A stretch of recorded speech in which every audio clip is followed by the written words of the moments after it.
Hello, what is up guys? Evil Duos Arm here today, back with another MMO news video here. So today's video, we're going to be taking a look at the brand new MMO RPG from Amazon Game Studio. That's right, the Amazon that you buy your groceries from.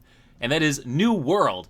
So, a lot of you may not know this, but if you actually buy New World on Steam client right here, right now, you'll get the New World preview item that's available to you down here, which is like a preview, alpha, beta sort of thing for the new game, New World, which is releasing May 25th of 2021.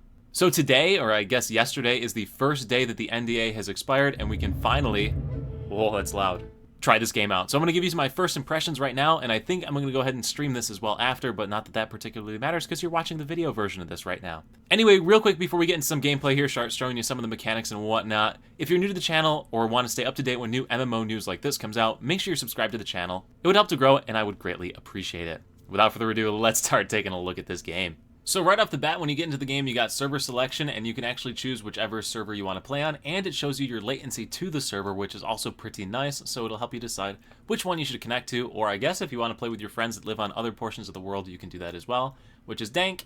On the US East version, I have 9 servers I can connect to.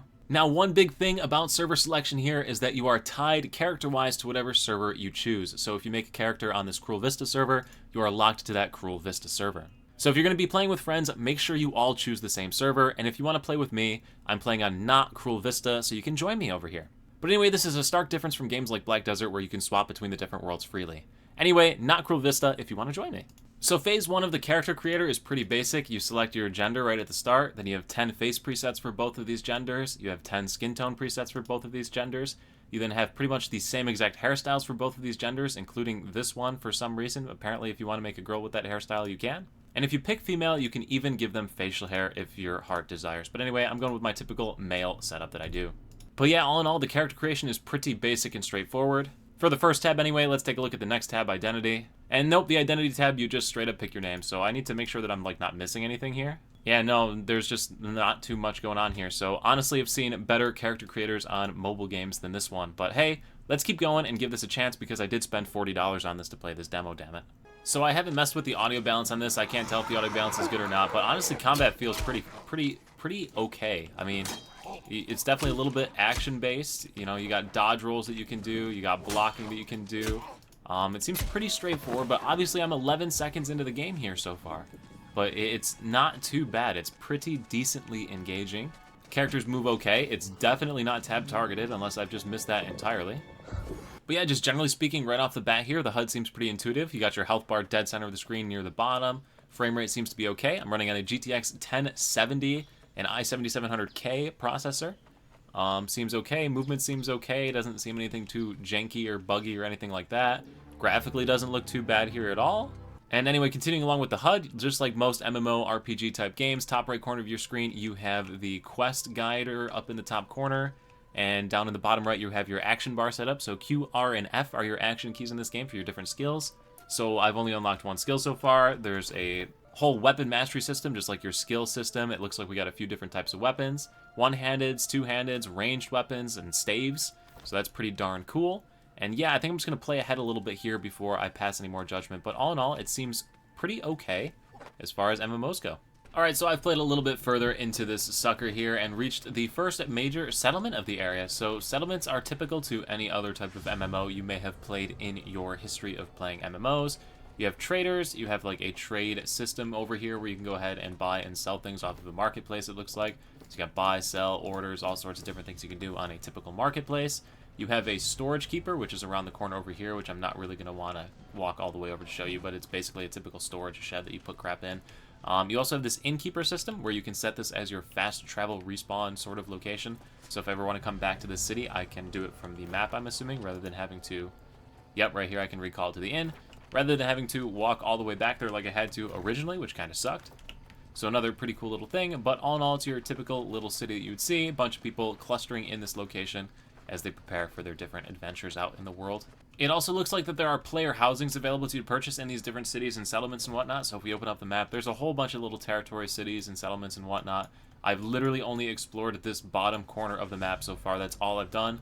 But you can buy houses. It looks like there'll be multiple houses you can buy. They increase your standing in different areas. Your territory standings provide you different perks and benefits to your different abilities and whatnot in each of the territories as you're in them. So increasing your standing by purchasing houses, I'm assuming, will help to progress your character. Plus, there's different houses it looks like you can buy. So similar to like a Black Desert thing, you can decorate. I looked at the menu there. Looks like you can enter group members' houses and all sorts of different things.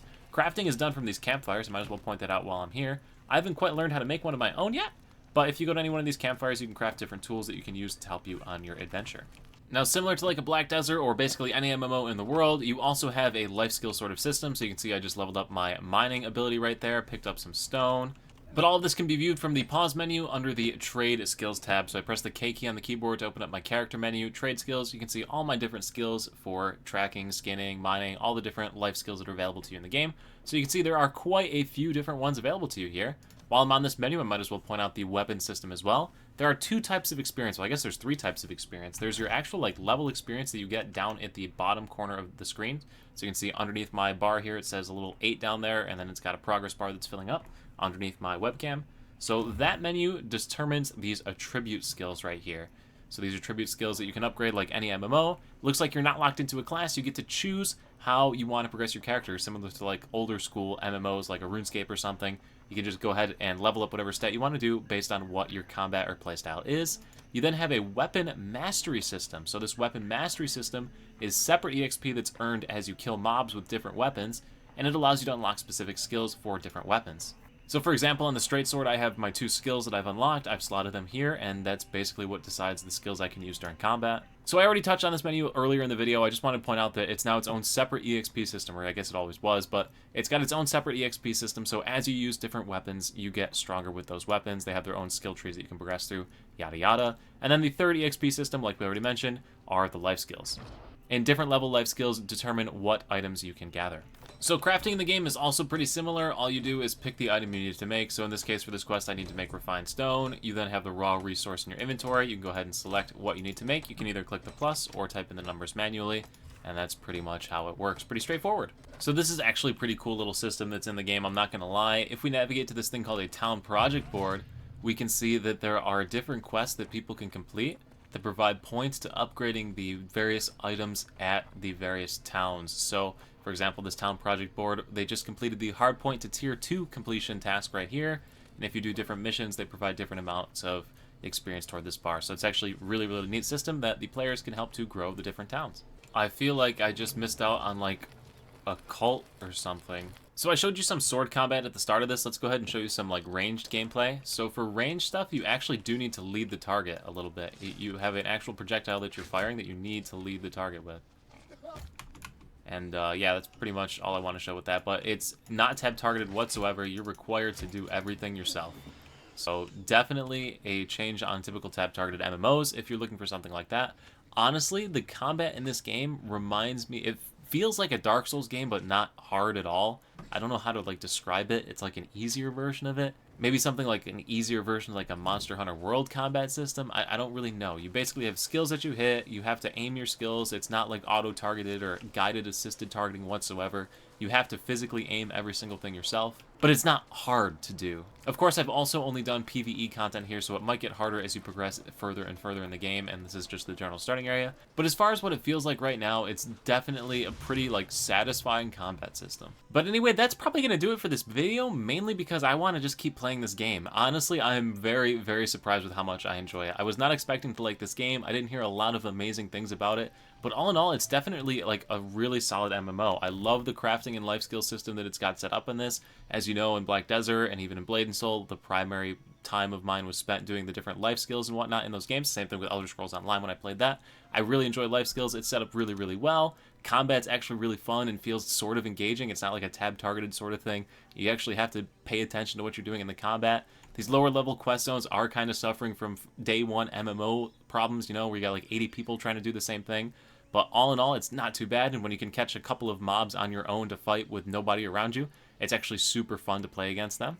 And yeah, I'm generally surprised with how much I'm enjoying this game. The only real knocks I have against it so far at this point, after only about 2 hours of playing it, is that one, character creation's kind of meh. Like, I wish I could do more customization on my character. I mean, I've played mobile games with better character customization than that. And number two is that there seems to be a bug with different hats. So if I wear my hat right now that I have on, it's all happy, but if I put this hat on, this wizard hat, my beard goes away and my character no longer looks anything like I wanted them to look like. So it looks like some hats have some bugs with the apparel appearance. And my third complaint is a complaint that I actually see posted in the chat over here and the actual in-game chat quite frequently. It's that the skills don't seem like there's a ton of variety to them.